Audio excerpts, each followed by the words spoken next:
So I've already watched this once, but Destiny Rising just dropped probably the craziest trailer that I've seen. Yeah,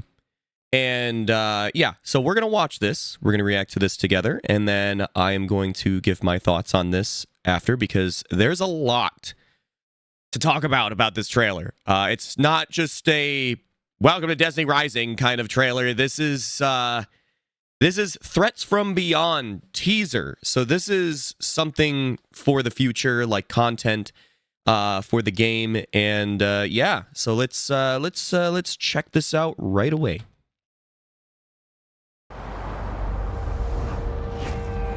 You are the chosen children, one of a kind.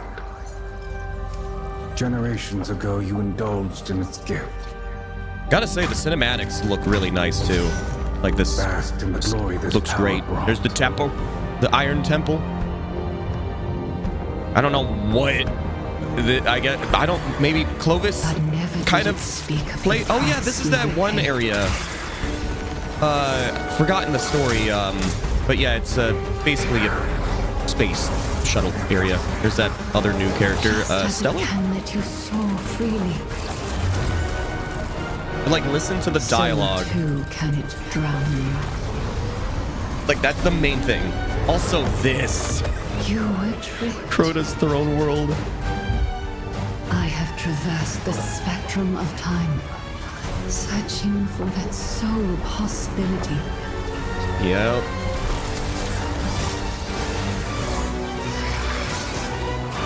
Seriously, these characters' abilities are really cool. Makes me sad that we can't use these kind of abilities yet.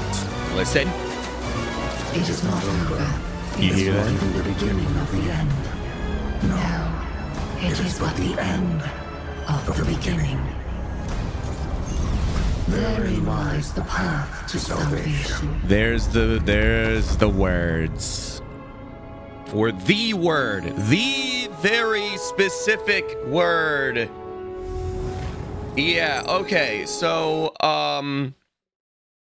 that's the witness.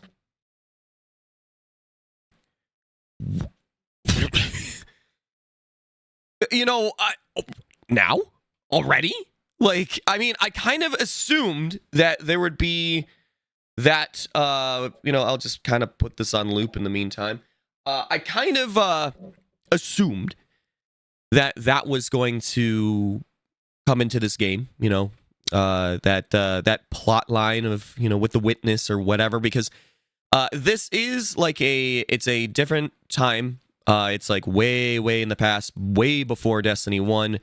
And this is also an alternate universe. So a lot of the lore bits that are supposed to be, this and that are going to be very different. In some cases, a lot of things are the same in like some areas. But yeah, there's a lot of stuff that clearly like just didn't happen. There's no way it could have happened because of Destiny 2's lore or whatever. But yeah, it's an alternate timeline, alternate universe. And we kind of knew, though, that they would still have certain characters, villains end up in this game. I mean, just as we seen it, actually, let me go back to there. Right here. We did invade Crota's Throne World, which I also have another thing that I noticed. But first of all, this is showing that Crota's coming. He's mad. He's now looking towards us. In the Destiny Rising story, like we actually just run into the Hive, essentially. So with that being said, one thing that you'll probably notice is the moon looks pretty clean.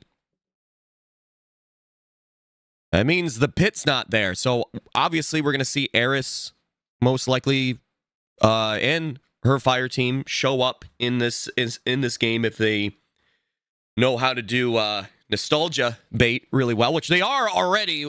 Even though it's only been a year battling the Witness, we already have the Witness being added to the game.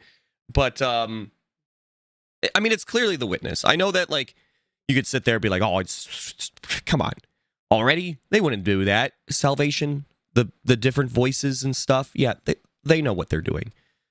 But it's crazy to me that they're already having the Witness like in this game. Like what? What would that mean though?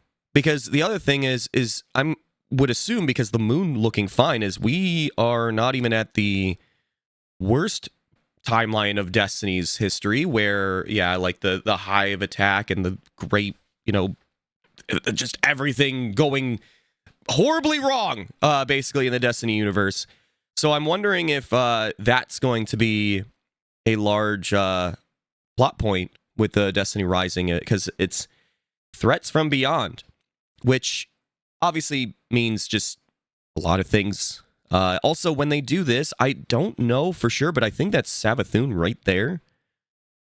So may have that being a plot point too. There's a lot of stuff.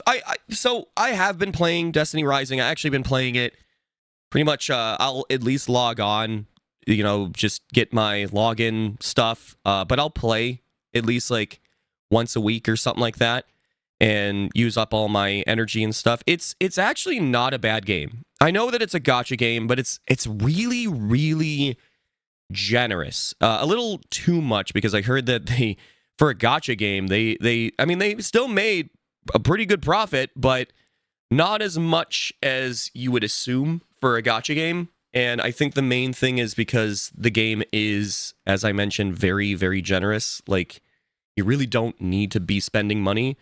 But I know that as they add more characters and people get, maybe they're not playing as much, people will probably start throwing in money in the game.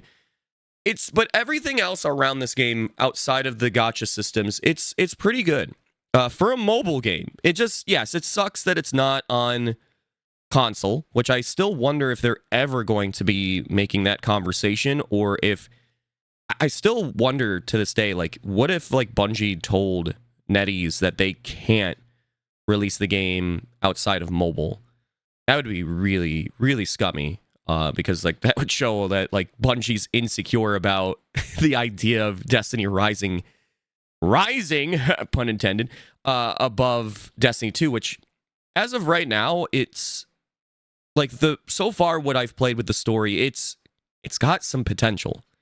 It really, really does.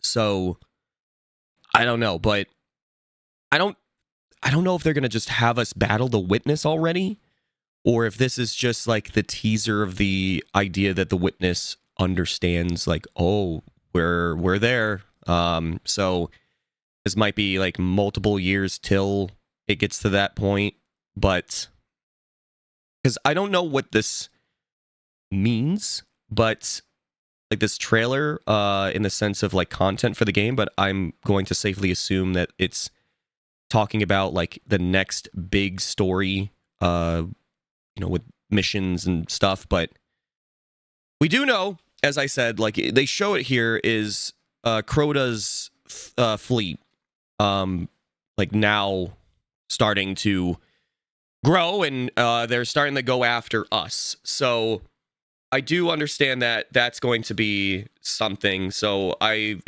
would not be surprised if they have Eris be added to the game. They have Mara Sov, everybody. There's Mara Sov in Destiny Rising. They added another character with a story, and they literally show Mara Sov. And so, yeah, she's in this universe as well. So Eris is going to be there too. More than likely. They even have all the Iron Lords. So they had Fellwinter. That Fellwinter. And Fellwinter's alive in this game. And talking.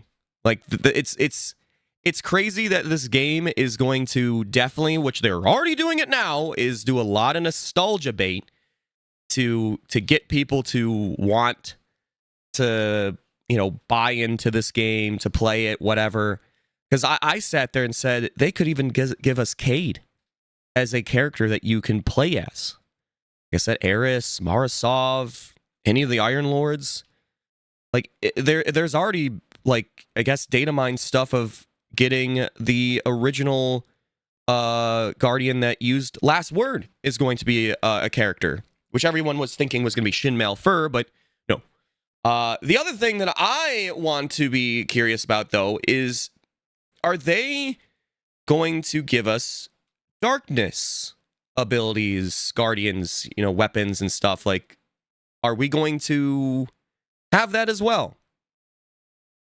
Because that was the other thing that I was always curious about is with this game, if we're going to see Strand, we're going to see Stasis, maybe possibly a third darkness subclass. Imagine they do that. And I mean, having the Witness get involved, there's possibilities that I doubt that they would allow any sort of like intense like RPG elements where like you could choose to side with the Witness, but the Witness could grant us those abilities. So then having characters that have those abilities and weapons, I don't know.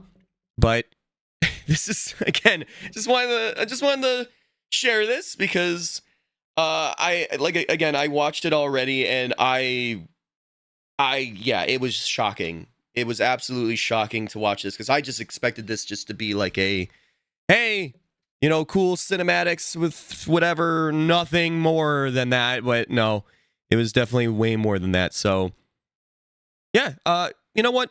Let me know in the comments down below. Like, what do you think about this? Like, what are your thoughts? And do you care about Destiny Rising? And if you don't, why? Is it because of the gacha system? Because it's not on console?